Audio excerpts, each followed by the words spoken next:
What up, everyone? I'm Heatfire, and in today's video, I'm going to talk about a man who lost everything due to a false accusation, including his life. Let's get it.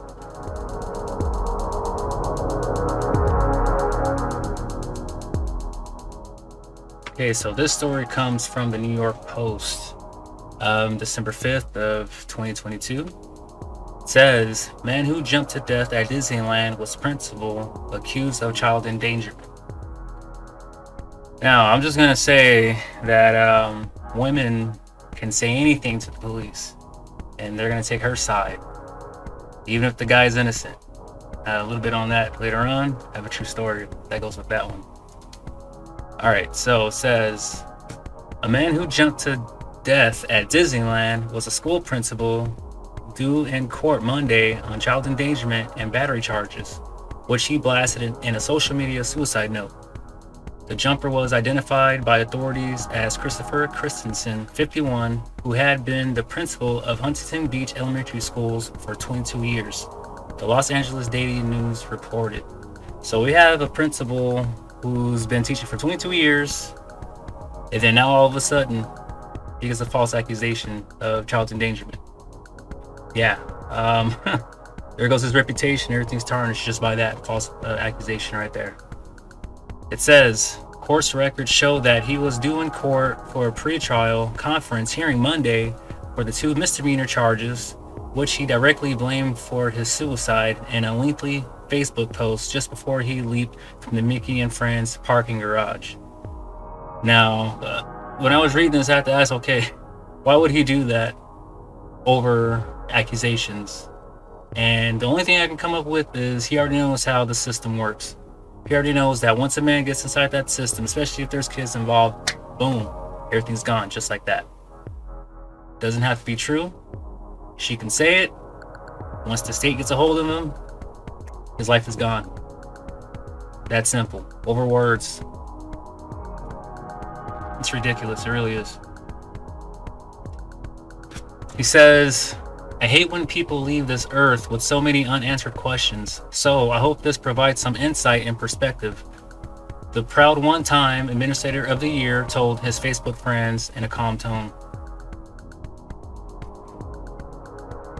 So he wants us to know that when this stuff does happen, it's all downhill from there. To get back up costs hundreds of thousands of dollars.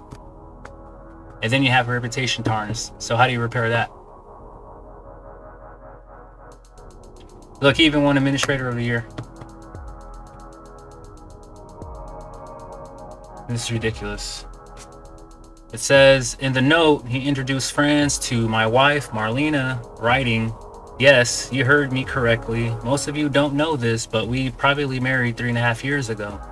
Marlena and I love and adore each other, and our relationship has been amazing up until recently, he wrote, alongside photos of them of their wedding day.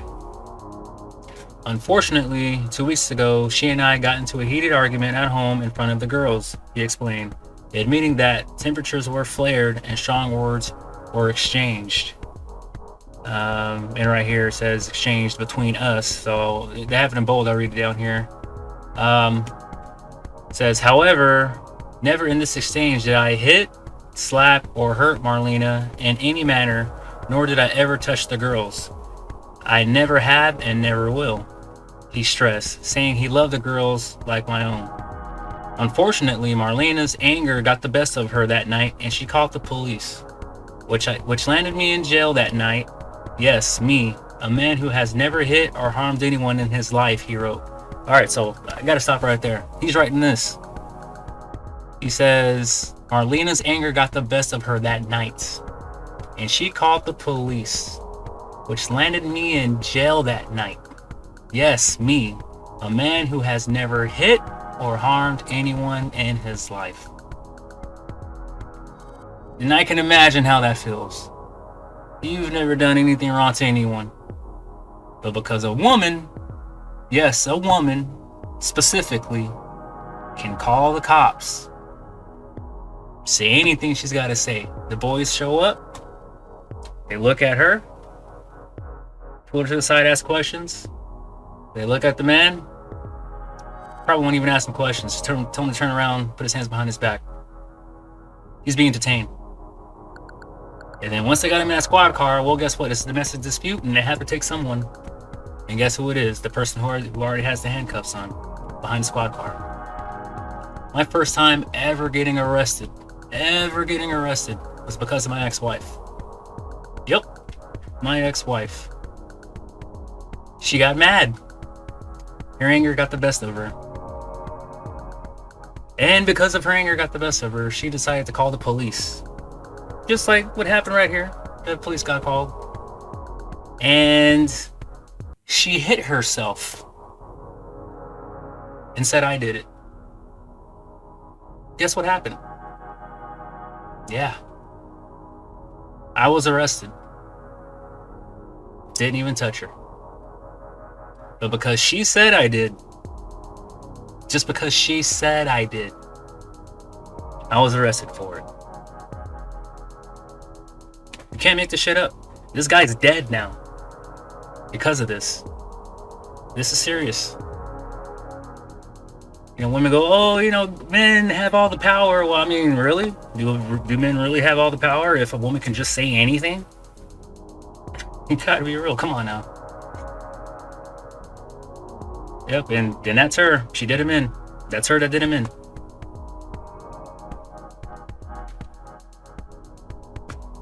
It says he claimed that his secret wife truly regrets making that call because the events of that night have completely unraveled both of our lives. No, it unraveled his life. Her life is still pretty much intact. Still pretty much intact. Yeah. She's not mourning after this. I don't think so. I don't think so at all. He says, I am on the brink of losing my job as I am out on administrative leave until my case is resolved. He wrote of the case, which court records show he pleaded not guilty to in his November 22nd arraignment. So he's already got arrested over false accusation, and now he's on the brink of losing his job because of that false accusation. Imagine how much pressure that's got to be on him. He's gone his whole life. This guy's probably never even been into a fist fight in his life. He's probably never even had to cuss a stranger out. Worse, he's probably had a speeding ticket, maybe. He's never had extraneous situations happen to him to where he's able to navigate through life. Because if he had, I'm pretty sure he would have handled this a completely different way. It's too much. And this shit right here kills men. When women do this, when they offer the men up, it's a sacrifice. They offer the kids up, it's a sacrifice. They offer the men up, it's a sacrifice. They just don't know it. Know it now. This is real out here. Men are dying. Men are dying out here because of false accusations. They can't take it. No one will believe them. They're depressed. How do they get out of it?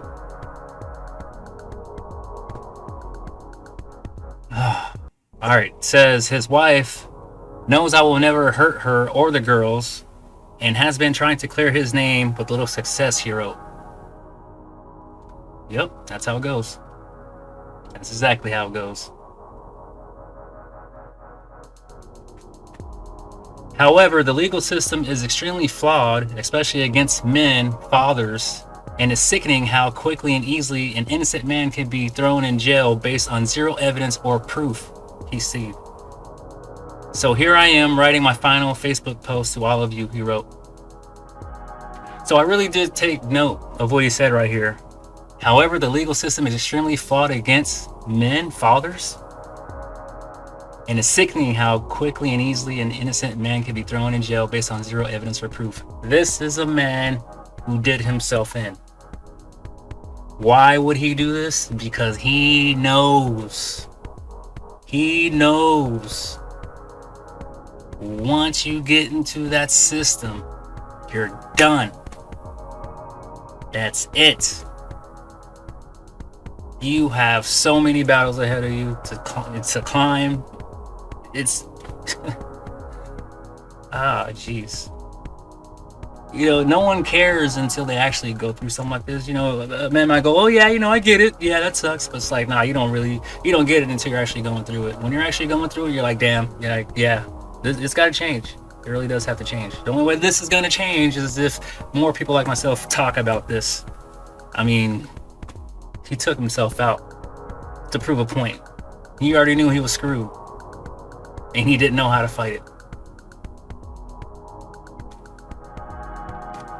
He says, I need you to know that I need you all to know that a gentle, kind, loving, and sincere good man has been destroyed by one unfortunate night. It is really unfortunate. This is not me. This is not something that I ever thought would happen to me, he wrote. His sign-off included a touching tribute to the past 21 years, during which he truly loved educating and leading thousands of students and families as a principal in the Fountain Valley School District. Please remember me for all the good I brought to the world of education, he pleaded, while also thanking fellow musicians who have performed alongside him over the past 30 years. He says, there is so much more I want to say, but I'm going to spend the rest of today reaching out to those closest to me to let them know how much I love them, he wrote. And, that's a picture of a parking structure. He says, this is not an ideal way to go out, but at least I get a chance to say some final words to those I love and adore, said Christensen, who had 3 adult children from previous relationship, as well as 3 stepchildren, according to LA Daily News. Take care, everyone. Please, please, please be kind to one another. Treat each other with kindness and grace, he wrote. There is too much anger in the world, and people need to start treating each other better. What I've shared with you above is a prime example of how anger can really have long-lasting and extremely damaging effects on a person's life, he ended the tragic note. Woman gets angry, woman picks up phone, woman calls the boys show up, the man goes to jail. If there's kids involved, maybe there's a restraining order. And then he gets out. He's got to fight for custody he already had. Visitations. And then a long legal battle. Family court battle. But yeah. And she can place him on child support after that. And if they've been divorced for a while, alimony. Pressure just keeps stacking.